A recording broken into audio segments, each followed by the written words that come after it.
Beach FM, locals talking to locals. And I've got a lovely piece of literature in front of me, which is quite dangerous because it's making me feel just a little bit hungry. It's called Kapiti, A Portrait Through Food.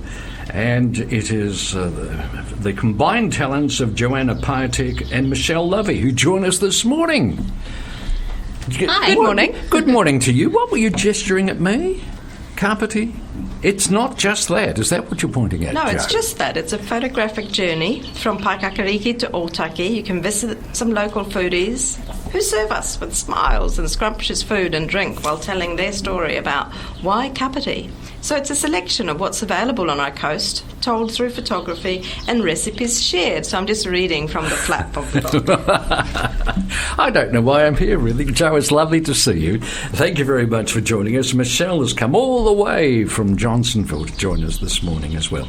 Okay, where did the idea come from for this book?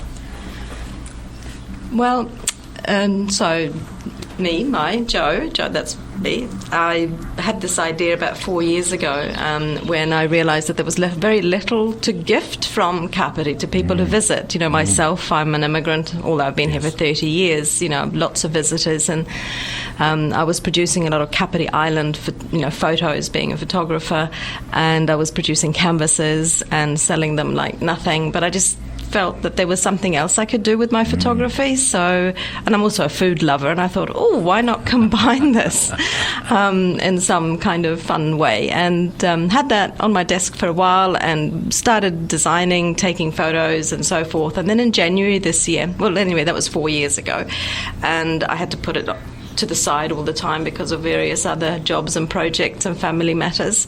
And then I met this lovely woman sitting to the right of me, Michelle Lovi, who is a publisher, in January of this year. And I immediately, although I was very careful not bringing it up in our first conversation, thought she can help me with this book. And so we've gone partners on the book, and she brings her skill sets, which I lack, and I brought the photography and my contacts with people here and sort of put together this little bit of an unusual, not your straightforward cookbook book, but a bit of a story about Kapiti, and it's a win for both the foodies that are in the book and for us who can help share it and spread the word. So, Michelle, what did you think when you got hit up by Joanna? And you thought, oh, no, not again. You'd be surprised, actually, how often I get hit up with ideas for books. But this one really resonated with me, being new to New Zealand and particularly the Kapiti region. I thought it was a great way to sort of explore vicariously, you know, what is around and get to know the different businesses and foodies, because I'm a bit of a foodie myself. So, again, it really appealed to me to do. And Jo was just such just an inspiring person. I was like, isn't she lovely? She is. She's great. So, I thought, look, it would be really lovely to be able to work with her.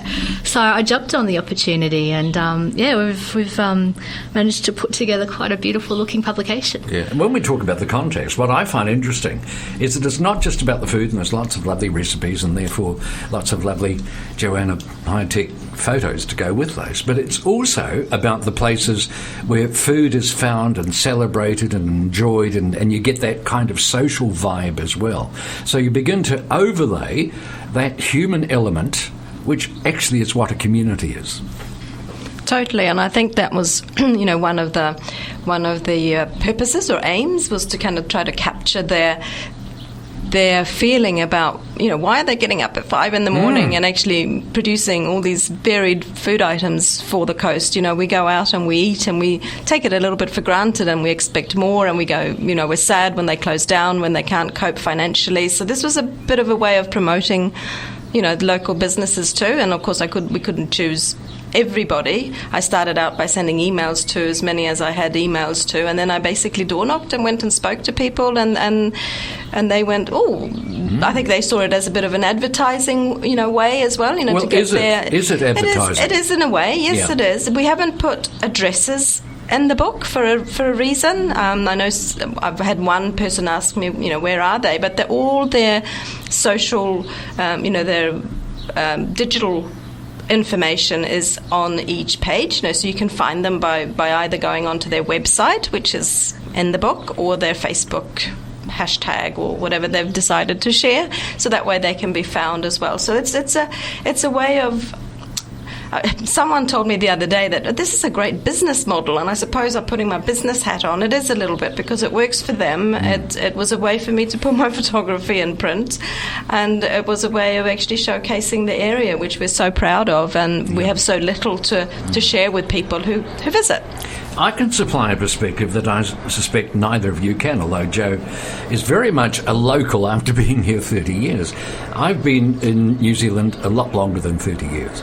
And when I was growing up in New Zealand, food was just a necessity, really. It was something you need. It was fuel. That's all it was. Very, very few places to go out and eat, and fine dining was something that I think I'm true in saying was absolutely unheard of. And it just amazes me. We had the Kapiti Food Fair last weekend, or the weekend before. Time flies. But over 22,000 people there, and obviously enjoying the differences that we can now celebrate. This is a revolution in this country, and actually I salute the people who brought the exotic tastes and meant that we've become a much richer community. So I think that's an important part of it. So it's a celebration of New Zealand growing up in a way as well. Yeah, I agree. It's fascinating to see where some people's ideas come from, where their inspiration comes from for their recipes, for their whole venue, whether it's cafe or restaurant or other food provider. You know, they all have something that's inspired them, and they've taken it and created something new from it, or they've put their own stamp on it. So I really love to hear about that process. That's right. And as Joe says, getting up at 5 a.m, and let's face it, many of these people are not in it for the money, because there's not a lot of money in this. That's right. And therefore there's a certain passion that they want to, just as you with your photography, you just want to share it around. Absolutely, and taking the photos, doing the photography with them, and spending several hours with each one. There's 25 food people in the book. Would have loved to have more, but we wanted to get the book out before Christmas, and we would have needed another 5 months probably to get more foodies in there. But spending the time with them, and the pride from the simplest, scone or cake, pie, to the more sophisticated. Oh my goodness! Now I've forgotten the names of them, because I better not get it wrong. But there are some very fascinating dishes in there that look like they would require quite a lot of effort to make, but they look fantastic. Yeah, so there's a range of sort of different recipes that people can try and tackle themselves at home, or be inspired to go to the cafe or the restaurant or whatever to sample it, because they just don't want to try and attempt it at home. But it does inspire people, I think, to go out and try these things. Well, I had an email yesterday from one of the people who have bought the books, and she's already tried several of the recipes between last week and now, and she's really excited about them too. And again, going back to the foodies, when they share their, do you think this looks good, or shall I do this, or, well, I won't share the most precious of my recipes with everyone, because that'll stop people from coming, but still the pride that they put, But it's also quite a gesture that they have put, maybe not their most precious, but they have put their recipes in this book, and this is what they serve in their establishments.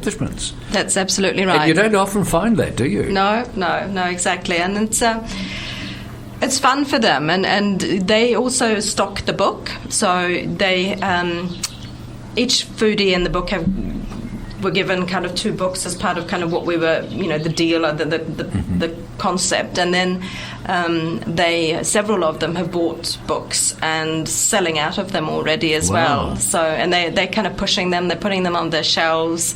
Passo, for instance, which is one of the foodies in there, he had 6 books, and 2 days later he said, I've sold them, can I have 6 more? Mamma mia. And so it's really exciting, because it's a great little community or gift book.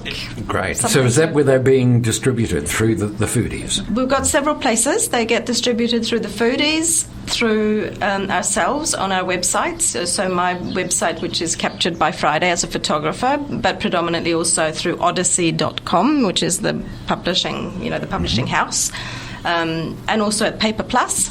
Oh, great. And we're also at all the markets, well, not all, but as many as we can, because there's only two of us. These days. Yeah, so, yeah, we're on the Sunday Christmas market coming up in Waikanae this Sunday on the 15th. Yes. Yeah, so various places. Or hit us up. I think it's lovely, and you've kindly left us a book that we'll give away next hour here on Beach FM. The book is Kapiti, A Portrait Through Food. It's lovely, and it will certainly encourage some salivation, I suspect. Joanna Piatek and Michelle Lovi, thank you for joining us this morning here on Thanks, Beach John. FM. Thank you very much. 106.3 Beach FM.